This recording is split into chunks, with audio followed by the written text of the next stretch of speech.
Hello, and welcome to this segment of the Virtual Learning Special Interest Group presentation series. My name is Jennie Larry Johnson, and I would like to talk to you about a systematic literature review of online professional learning communities for K through 12 teachers. Again, my name is Jennie Larry Johnson. I'm the Chief Executive Officer for Creative Funding Solutions Incorporated. I am a workforce development specialist and bronze certified training evaluator. I have over 38 years of experience in training, performance improvement, human resource development, and human resource management.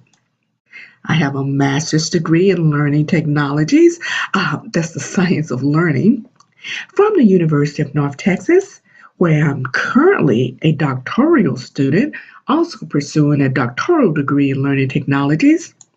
And I'm working my way through college, yes, at my age, as a graduate mentor for UNT's Graduate Student Excellence Program. We are training tomorrow's teachers. Okay, let's begin by talking about and defining professional learning communities, or PLCs.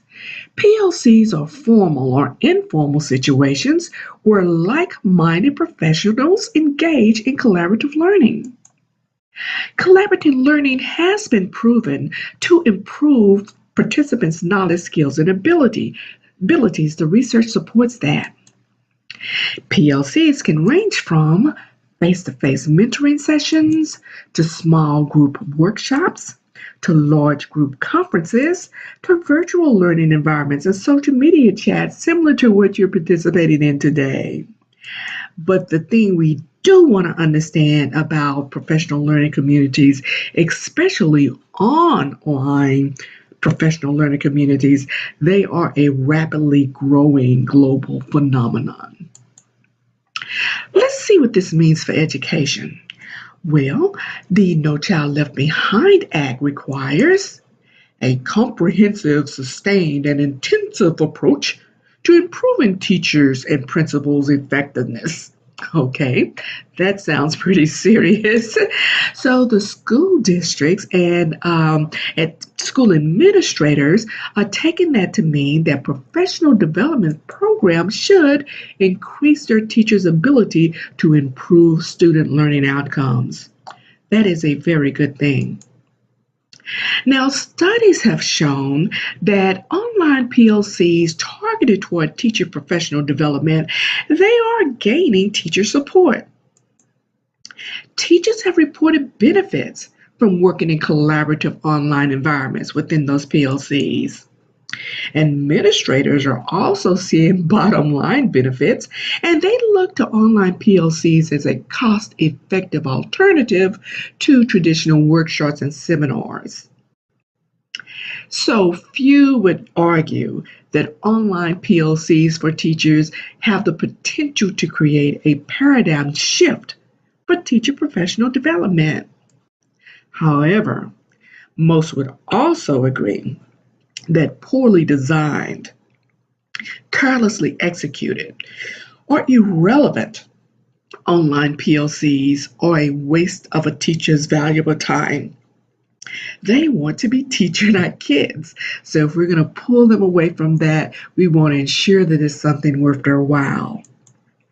Okay, so that's why there is a need to take a closer look at exactly what's going on within these online learning environments for teachers so that we can look for those best practices for wider application.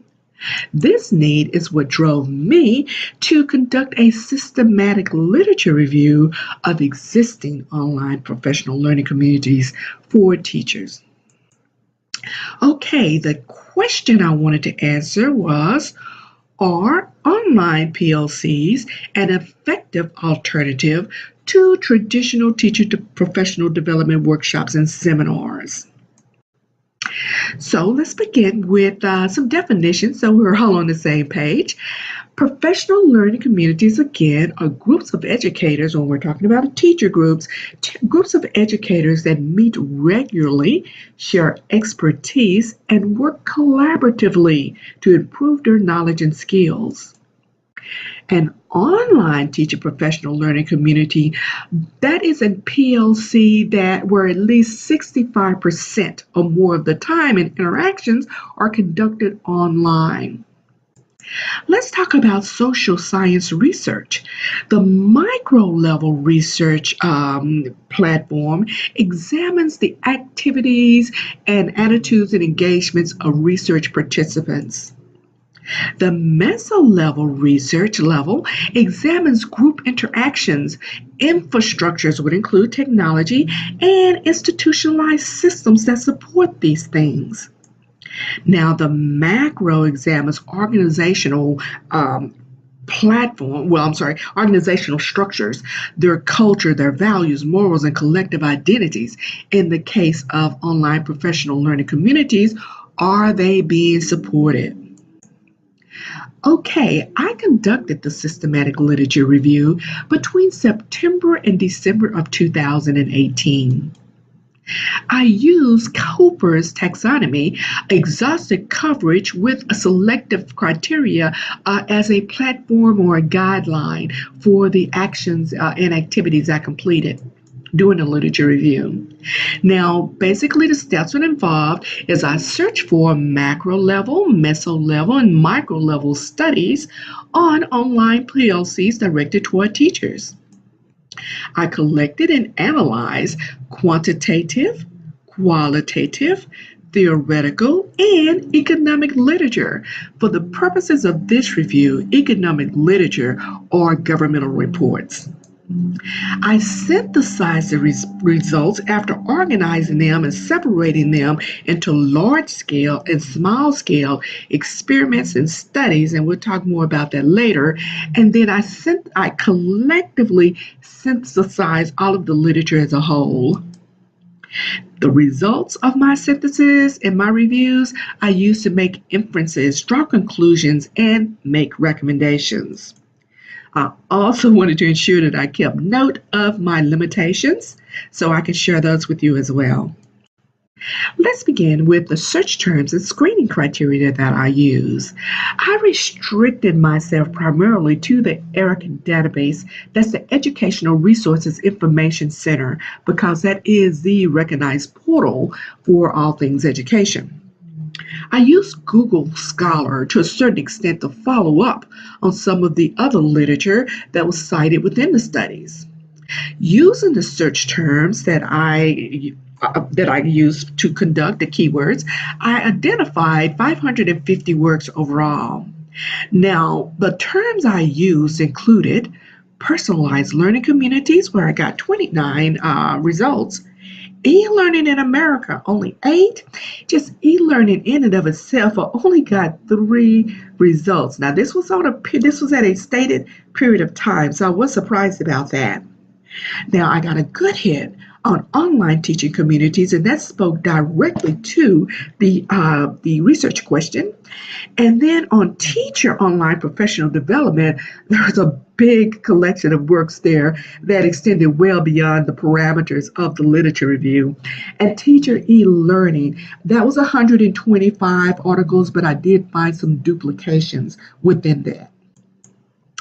Now, of those works, those 145, I had to make some exclusions. As I mentioned earlier, there were some duplications, 6 of them. 33 were off topic. They had to specifically speak to evaluations of online learning communities for teachers online. Now, they were not U.S. focused. Now, what I was looking for was best practices for American teachers and American classrooms teaching American students, okay? So I had to eliminate 54 of those, excluded those studies, and there was some good stuff on the global level, please understand that, but my focus was on the USA. And 11 of the pieces were unavailable at the time I started to collect the data. So what I ended up having remaining and synthesizing were the 41 works. Okay, now, as I mentioned, I wanted to get a real good view of the community of knowledge's perspective of online learning communities for teachers. So I noticed that 55% of those were micro focused. And if you remember, micro focused, they were studying what are the teachers doing inside of the PLCs. 25% were meso-focused. They were looking at the type of platforms, the structures, what were required. Was there a formal registration process? 12% were macro. Those are the organizational support, the administrative policies and procedures. And I was a little surprised I only found about 12% of the studies that focused in that area. And then 8% was seminal. Those were those cornerstone pieces that, because of their perspective or the knowledge they brought, I felt that it was important to include those views and those opinions and those theories within the literature review. And I coded all of the literature by classification. Now, once I got everything coded, I went back and I wanted to arrange them and weight them by order of contribution. I gave the highest weights to systematic literature reviews because, again, those were those studies that kind of did what I did, with went out and looked for a lot of studies and tried to consolidate them and synthesize them. So I looked at two of those. The large scale quantitative studies were the ones I got gave the next highest weight, and the large scales are studies that they had more than 35 participants. And again, this was large scale because 35 participants, that is the benchmark for statistical significance. So those were very important to me in the weight category. I also looked at some small quantitative studies. Those were ones with less than 35 participants, not a lot of those. And I looked at a couple of large qualitative studies, which I rated a little lower because, we want to make sure we got some good, valid data there. And I also looked at 10 small qualitative studies. One of them only had 5 participants, but there was some good data collection within those studies. And, I was looking for that credibility there. Now, in the seminal works, the dissertations, and some of those dissertations were really good. And the theoretical, there were quite a few of those because I was trying to, define terms and look at, global theories related to it. So there was quite a bit of work there. And then there was one economic report, a government report, which pretty much synthesized studies from across the country as well, looking at this phenomenon. What the triangle represents is that after I had weighted them again, I was looking at their influence on the future of online professional development for teachers. So the macro level, again, those are those administrative type of supports, and those are the drivers. Those are the ones who, with the stroke of a pen, they can say, "Okay, we like this, and we're going that way." So they are the highest on the hierarchical triangle here. And then the mesos, I consider that as next highest because those are the ones that will give those networks what they need in the area of technology, infrastructure, systems, processes, and things of that nature. Now, the teachers, not that the teachers are less, but I feel as though if we gave them what they need at the meso level and they got the support that is required at the macro level, the teachers are going to be okay. So that's the operational impact. And of course, on the theoretical pieces, everybody's entitled to an opinion, right? But they were just pretty much used for definitions and trying to resolve conflicts and terminology. Okay, now once this literature was weighted and arranged, I went back and really started to analyze it by classification. To ensure I was looking at apples to apples and oranges to oranges, I aligned the independent and dependent variables in the studies. I identified the mediators and the moderators, those things that influenced, how the involvement and interaction within them. I analyze by impact and generalizability. I again am looking for that model for replication. So I definitely looked at some of the policies and procedures and the interactions to try to see which ones appear to be generating the most positive benefits for those teachers. Let's examine exactly what I found. Of the seven large scale quantitative first because of the hierarchy, of those seven large scale studies and two small scale studies, they represented a composite of 53 participants studied or teachers.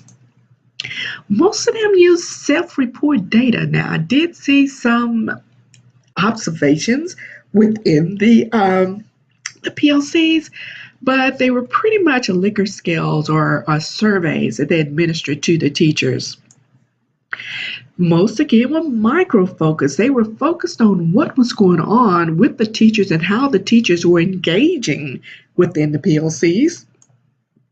And I synthesized the findings from those 9 studies and was able to determine overall teachers are indicating that they are benefiting from participating in these online PLCs. Next, I looked at the qualitative studies, 4 large ones and 11 small ones. Again, these benchmark for statistically significant is 35 participants or more. The composite effect size for the qualitative studies was 1,464 teachers studied, but one of those studies included 800 teachers.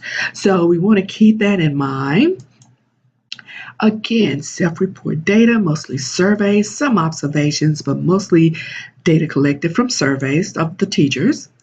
Again, most of them micro-focused. They're looking at the teachers and what the teachers are doing within these PLCs. But although overall they still infer that teachers are getting benefits from participating in these PLCs, the qualitative studies offered more diversity in relation to how the teachers felt about them. Like some teachers said that they are participating as much or more for pure emotional support than they are for professional development. That principal shouldn't have said that to you. And then they've got a group of like minded individuals saying, yes, you're right. He should not have done that. But we want some learning going on in there as well, right? There was one study where a teacher just came out and said, look, I didn't learn anything new. All right, that's honest, right? We've got to respect that because there were other studies where teachers were saying things like, look, I'm just going along with this. And the other one saying, well, I just felt the need to conform. And that's not really what we want when we're looking for those best practices. We want these teachers to be participating in an atmosphere that they feel comfortable enough to tell us how they really feel about online PLCs. All right, let's look at those mediators and moderators. These are those things that influence the outcomes across the studies. Now, whether the participation were voluntary or mandatory, that made a difference. Like I said, this one study was over 800 participants, and those teachers had to participate. Okay, whether the teachers were provided with online time, on-the-job time to actually engage in the PLCs. The hours and levels of engagement were some of those PLCs so structured that you had to spend, 8 hours a week, 2 hours a week, 1 hour a week, engaging. Administrative supports, that was a factor that influenced. How did it come from the top? Did the top support participation in the PLC environment? Training durations, were they again required to go for a day or spend 1 hour, whatever, within that PLC learning and exchanging? And as always, budget. On the large scale study, there were some expenses. They had to invest in a training or platform and things of that nature. So it did impact those outcomes. Now, the things about the results and the implications, I've synthesized everything. I've looked at all of the data. I've studied the moderators and mediators, and I found some contradictory findings. Some are saying it is the greatest thing since sliced bread. Others are saying, wait a minute, we're getting mixed results here. This needs a lot more study. So I didn't really find that definitive, yes, let's go with this. Conflicts in terminologies. I mean, we're calling it so many things. Is it e learning? Is it online learning? Is it distance learning? So, as a research community, I really believe we can come together and talk about some definitions.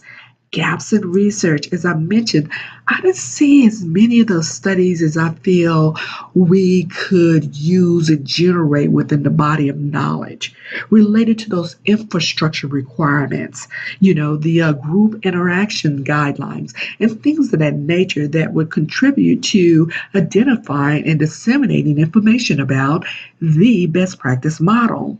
And very limited macro. What are the principals and the school administrators doing, or those at the regional, state, and national levels in support of PLCs? Are there policies, procedures?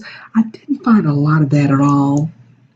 So this led to me, and keep in mind, this is my literature review, and we'll talk about limitations later.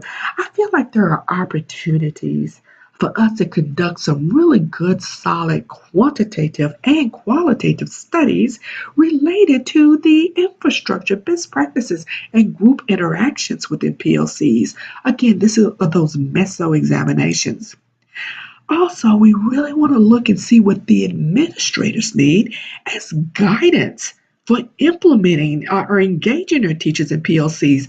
We want to go out there and find out what policies are working, which ones aren't working, what's mandatory, what isn't. And I just feel as a body of knowledge, we can generate more of that. And the inconsistencies, the conflict in theories, the terminologies, and the data collection methods. As I mentioned earlier, mostly the majority of the studies use teacher self-report studies. There were some observations according to the literature, but there are so many other non-invasive, no-harm ways to actually capture electronically what the students are doing within those communities that would make our data collection efforts more robust. Now, let's talk about the limitations.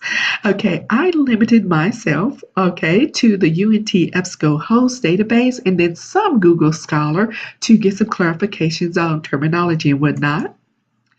I only pull from ERIC, the Education Resource Information Center. So if there were some great works that were not published in ERIC, they were not within the parameters of this study, and I did not extract those. I limited myself to English works. As I mentioned, I my interest right now, and for the purposes of this review, U.S. teachers, U.S. classrooms. Okay. And I only had 3 months to collect all of the data, analyze it, synthesize it, and make this report. So that was a major limitation there. And what I presented here today are interpretations and inferences of what I was able to extract based on my background knowledge, training, and experiences. So in the future, I would like to work with other co-investigators so that we can collaboratively agree on those studies that are pointing the way toward what would be best practices. The intent is to find something that's like a box that we can just drop regional economic, demographics, and socioeconomic variables into and still come up with real good quality online PLCs for teachers. And as one person, I'm biased as far as what that looks like to me. So I think the study can benefit from other opinions at the table as well. Okay, I'd like to close with some remarks. America must continue its fight to educate its children. The battlefield, the K through 12 classrooms, our soldiers, America's teachers. The weapon, good research that leads to quality teacher professional development programs We have got to give them access to the knowledge if we expect them to get the results. Again, this presentation was brought to you by the Virtual Learning Special Interest Group. Shout out to Secretary and Treasurer Carolyn Mitchell, who provided me with the opportunity to speak to you today. I would like to close with some reference pages. And again, my name is Jennie Larry Johnson. I want to thank you so much for viewing this presentation. And you go out there, please, and make a difference every day.